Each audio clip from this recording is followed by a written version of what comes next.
Send out a foraging party immediately. Siege begins at sunrise. It's not going to be a siege, Your Grace.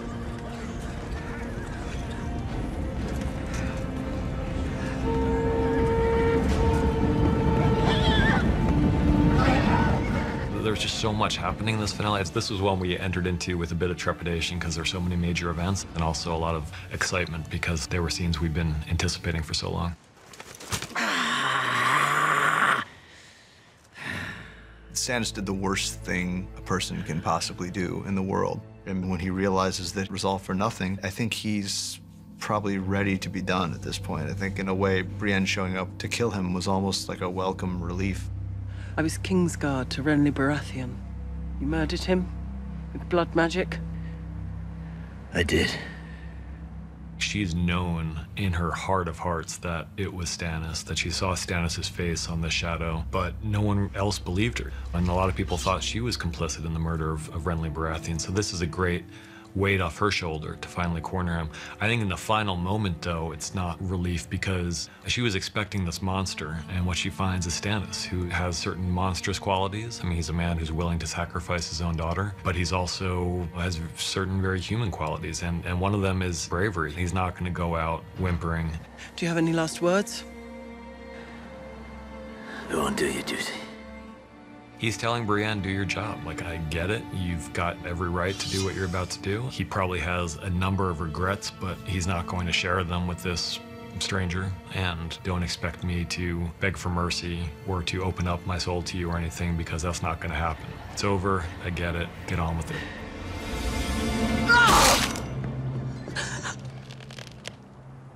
My lady, I've come to escort you back to your chamber. Go with her, please. We've seen terrible things happen to Theon, and we've seen him refuse to rebel against his master time and time again. And then finally, in this moment, he does. And I think the great original sin in Theon's life was turning on the Starks and betraying them. And he's regretted it ever since. And now finally, after all this time, comes a chance for a little bit of redemption. Stop! Stop! Both of them are people who have suffered so much at the hands of horrible people, but no matter how far gone they are, and he's as far gone as anybody we've ever seen, they can still come back and find the inner strength to keep on keeping on.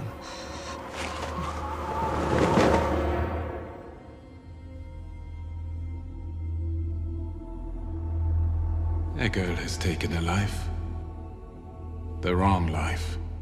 The Faceless Men don't kill for revenge. They're not killing out of anger. They're killing because death is a gift, and the idea is a painless death, and it's almost like you're letting people go, and that's not Arya's way. I mean, Arya's not dealing out death as some kind of gift to Meryn Trant. It's a gift for herself. There are all sorts of mysteries that Arya is not yet aware of. She's been very impatient from the beginning. She didn't like sweeping the floor. She didn't like having to tend the corpses. She wants to learn how to become a great assassin and then go kill the people she wants to kill. And she's frustrated by, learning that this dojo has a philosophy. And there are all sorts of powers that the Faceless Men have that she hasn't been taught yet.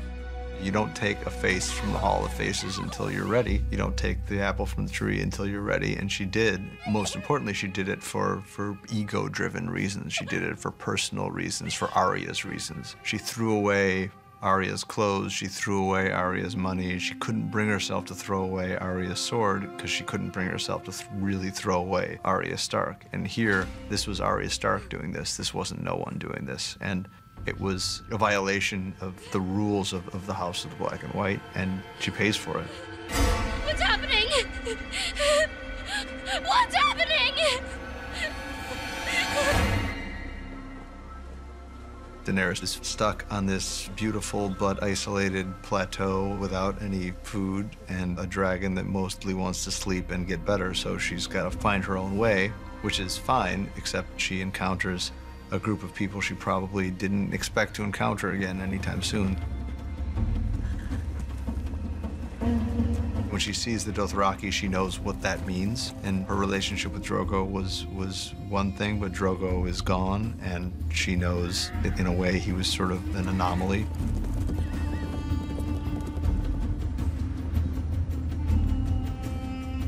She drops the ring because she's smart. And that ring is sort of the breadcrumb that's going to point in the direction that she's being taken. And it's somebody down the line, hopefully, who means her less harm than the Dothraki will notice.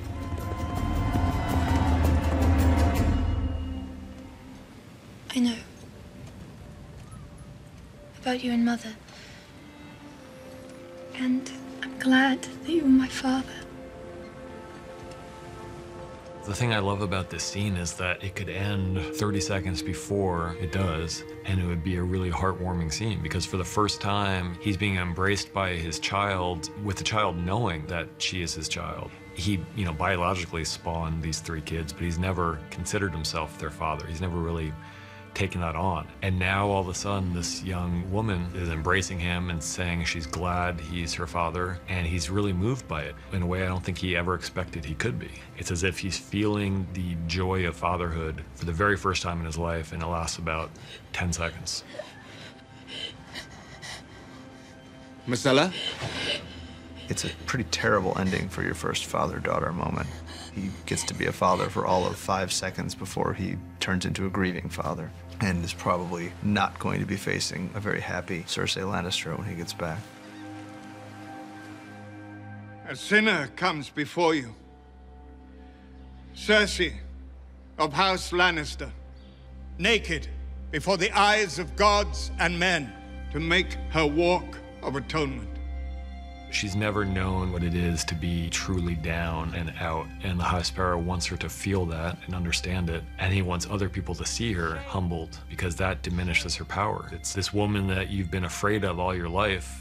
If you see her with her head shorn and naked on the street, you're not going to be afraid of her anymore, and you're going to lose a great deal of that respect and fear of the royals, and that's what he wants. Cersei's done some pretty terrible things to lots of people who didn't deserve it, and she's probably got this coming, and yet it's still hard not to feel for her in this situation, because it's like she's in the middle of the worst waking nightmare you could possibly imagine.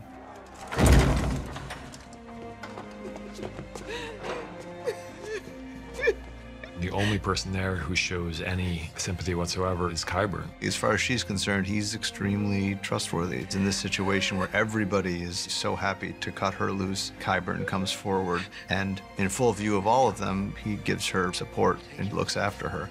And not only that, but he's brought her a gift. And the line in the script was, she knows vengeance will be mine. And when he picks her up and carries her off, you see that in Cersei's eyes, like she's been beaten down, she's dirty, and her feet are bleeding, but she's not beaten yet.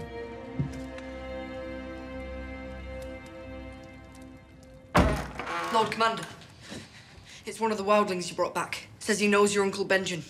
Says he's still alive. The problem with Jon is he's not a cautious man. It's the problem with him and also the reason we love him. He's a hero, but heroes are inherently incautious. At the end of the day, Jon is his father's son. He's the person who's honorable to a fault and does the right thing even when the right thing is extremely dangerous to him personally. For the watch. And this is obviously a big deal, the death of Jon Snow. This is something we've been thinking about for a long, long time. And if Alliser kills him, it's kind of like it's a bad guy killing a good guy. But when it's Ollie holding the knife, Ollie's not a bad guy. Ollie's a kid who's seen just way too much horror way too early. And he makes a decision that's a really hard decision for him, but you understand where he's coming from.